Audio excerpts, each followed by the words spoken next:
Scott Dixon gets it done out here in Long Beach. Oh, by the way, Talladega was crazy, and NASCAR and the teams are fighting. Where have we seen this before? High, push him, checker flag, hell yeah! What's the caution for? Mate, can I not push it in? Stop anybody. Come on, these guys! Way to go, boys! One hell of a job, man, one hell of a job. Thank you so much. Yes, if you can't tell, I am out of the studio, and I'm perfectly okay with that because these views, this breeze, not too bad. And yes, GT cars are on the racetrack right now, but I wanted to get this recorded for you as soon as possible. So do me a favor, mash that subscribe button so that you do not miss a video in 2024. And in between videos, you can log on to arnrace.com for the latest motorsports news. ARN, the Motorsports Authority. My name is Alan Bailey. I'm loving the sun, man. It was a good race weekend out here in Long Beach. Let's talk about Scott Dixon. We're going to talk about Talladega and Tyler Reddick winning that, of course, but I want to talk about Dixon for a little bit because it's Dixon doing Dixon things. This is like his 20th season in a row that he's won a race, 50-some-odd victories for him. Not really a surprise down here. He's done it before. Yeah, he started 8th and didn't really expect to see him being a contender, but he got up there and made it happen. It was an interesting race, but let me tell you, from a fan's perspective, once the race was over, we were getting questions from people just walking by on the bridge and things going, is it a four-course red? What happened? Was there a crash? It's like, no, the race is over. So you have a mixture of hardcore race fans out here, but you also have just casual race fans. And for that reason alone, this weekend was a success. It's always a good time down here in Long Beach. I had a good time. Dixon doing Dixon things is to be expected, and I'm honestly looking forward to coming back. This track, it honestly feels like a mini Monaco with the boats down here being this close to the water. The weather is absolutely gorgeous. If you're thinking about coming to this race next year, highly, highly recommend because it was a whole lot of fun.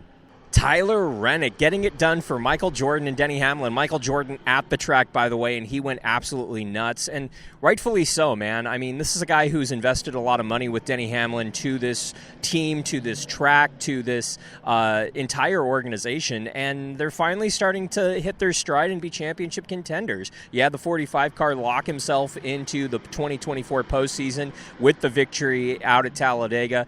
Controversial finish? Maybe, but if I'm Michael McDowell, I'm pulling that exact same move. It's for a victory. You're potentially looking at your entire season just flipping on its head with that victory this early on. We're not even a third of the way through the season, and to get a win at this early would have sincerely changed everything over there at Front Row Motorsports, just like winning at Indianapolis did last year for him.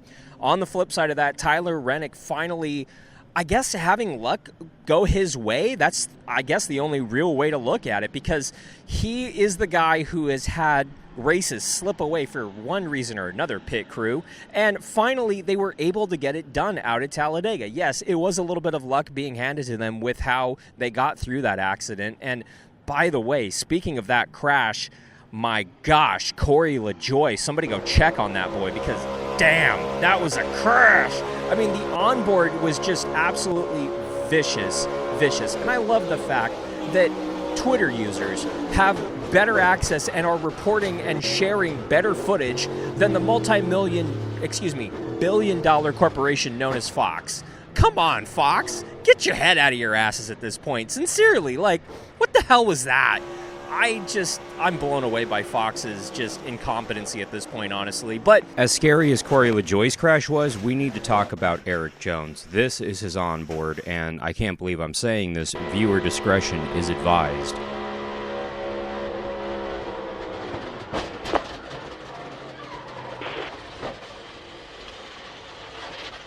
I don't know if I'm all right.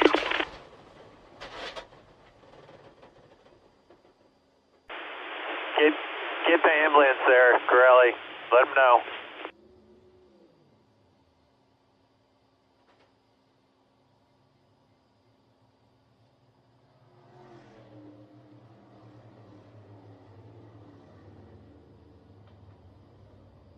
I need help. My back. All right, Doug. Now, as terrifying as that is, what's really scary is the fact that NASCAR's infield care center checked and released Erik Jones. Then, shortly after he was not feeling well, he went back to the infield care center and was transported to UAB University Hospital in Birmingham, Alabama, and was released just before midnight local time. He was evaluated, released, and returned home to North Carolina. We're sending our thoughts and prayers to Erik Jones that he will be at 100% for Dover this weekend, but it is another glaring admission that NASCAR's infield care center checked and released him, and then Erik had to go back to the hospital outside of NASCAR care. You got to really question. They're not living up to the safety standards that they need to with these cars, and now their infield care center can't even properly give medical advice to the drivers. This is alarming. NASCAR needs to do an internal investigation as to why Erik Jones was released from the infield care center when clearly he had something else going on, and that in and of itself is extraordinarily alarming. Couple of shout-outs. Brad Keselowski sneaking away with another second-place finish right there.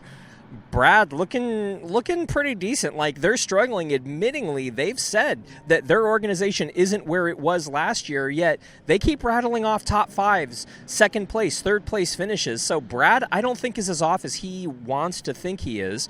You had Noah Gragson with his season best finish coming home third.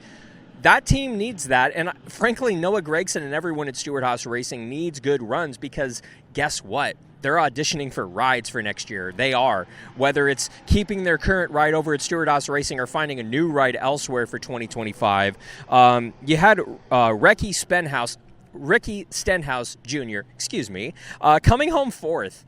This is a race team that should be contending for race victories, that should be contending for a lot of things in the Cup Series, top fives, top tens on a weekly basis, yet they can't get their crap together, and because of that, they don't finish well. But Ricky coming home with the top five is respectable. You had Alex Bowman, the best of the Hendrick bunch, finishing fifth out there.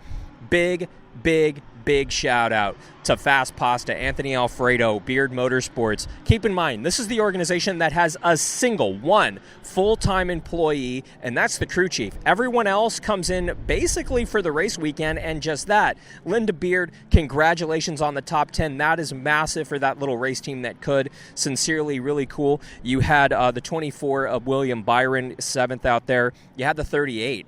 Look at Gilliland, man. This is a guy who is outperforming his equipment, and frankly, if I'm Ford, I'm looking at him going, 21 car?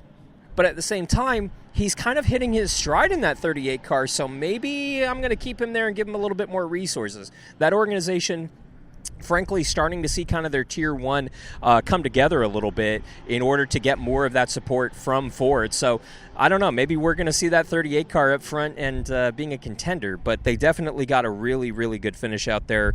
You have the 31, Colleague Racing. I've given them a lot of crap on the air. I think they still deserve a lot of crap for their very god-awful bad Cup Series program and their inability to find a way to fund both of those cars. But you know what? They came home 9th out there with technically their lead driver in the Cup Series. That's respectable. And then you had the 21 car of Harrison Burton. Y'all, I'm not joking. I forget this guy exists. I'm not being mean. He cannot perform in that car. And whether it's the car, the organization, the driver, I don't know. Ford is a little off, but not this off. But you know what? He managed a top 10, and this is probably going to be his best finish of the season. But congratulations to the Wood brothers for that one. But the big drama that happened this week, we talked about it on the show on Friday from here at Long Beach. The fact that NASCAR COO Steve O'Donnell came out saying, quote, "We're very close," unquote, to a new charter agreement with the race teams for the 2025 season. However, Denny Hamlin and Brad Keselowski both saying, he's full of crap. And he is full of crap. NASCAR has not talked to the teams in several weeks. And yet, for some reason, NASCAR's coming out saying, yeah, everything's fine, we're close. You guys haven't been picking up the phones for these teams for at least a month, if not longer, yet they're out there saying, yeah, it's fine, it's all good. And I get it, you're trying to save face, but there's no give and take right now. NASCAR teams have complained in the media for the better part of 2+ years about the fact that NASCAR is not budging on these negotiations. They're playing hardball. Are we going to get to a point where we see a complete and total lockout? Possibly. I did not think that we would get to this point. I thought NASCAR would have been smart enough to finish this deal, but the teams are all united. They're not budging, and honestly, we could get to the Daytona 500 in 2025 with no cars on the racetrack because NASCAR can't get their head out of their own ass. Maybe it's time for NASCAR to actually pick up the phone. Jim France needs to, A, go to the racetrack, and then B, pick up his phone and actually talk with these drivers and these owners and actually set a deal. Right now, no deal in place. The 2025 season is, at this point at least, in jeopardy. Speaking of NASCAR being dumbasses, for some reason, they removed scoring pylons at Texas and at Talladega. The official reason is because wear and tear due to the scoring pylons, which I understand it is something that does take a heavy amount of wear and tear, and new technology has come around. So even though the Texas one was upgraded about 10, 15 years ago, give or take, it's still in need of repair and maintenance. But NASCAR, instead of actually putting up a new scoring pylon, for some reason, didn't do anything. And it was bad at Texas last weekend. It was even worse at Talladega this weekend because all they did was essentially put up a very bad scoring monitor that only showed the top 6 cars for some reason. 7 through 38? Nah, you guys don't matter, apparently, according to NASCAR. And it's really hard for NASCAR to justify giving these racetracks so much money for upkeep when they're not actually upkeeping the facilities. NASCAR, what the hell?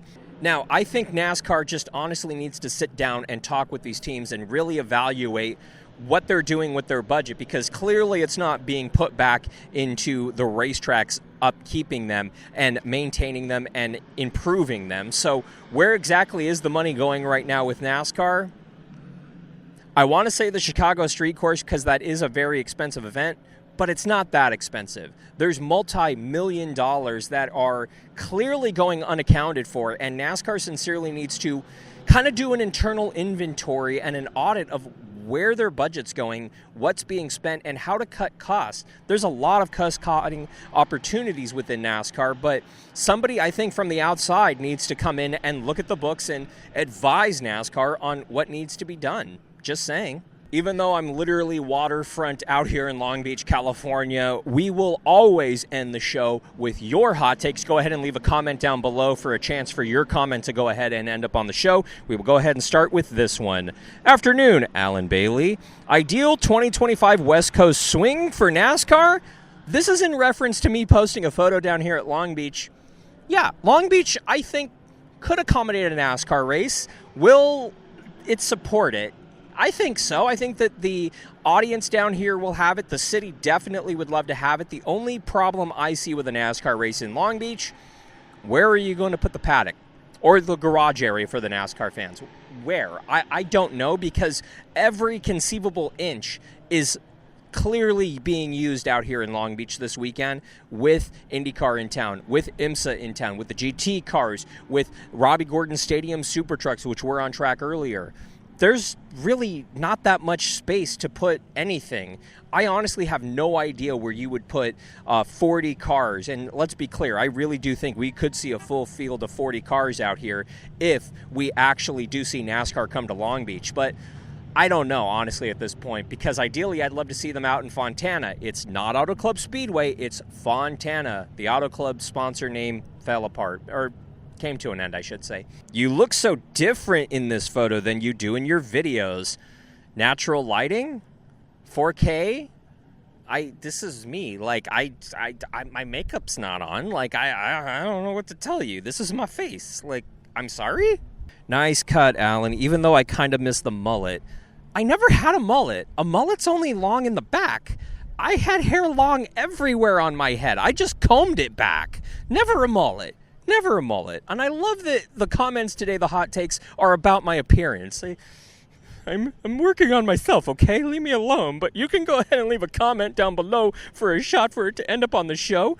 And of course, while you're there, you can go ahead and mash the subscribe button so that you do not miss a video. And if you want to keep up on the latest motorsports news, you log on to arnrace.com for the latest motorsports news. ARN, the Motorsports Authority. I had a blast in Long Beach. Let me know what race should we go to next in the California, Nevada, Arizona area. I'm thinking maybe Sonoma? Wine country. Yes. And frankly, let's go check and make sure that that track's actually put together decently. I'm thinking maybe. I don't know. Let me know in the comments down below. But want to thank you so much for watching. Want to thank IndyCar and everybody in Long Beach for having us out. It was an absolute blast. For Shifting Gears from Long Beach, California, I'm Alan Bailey. We'll see you at the track.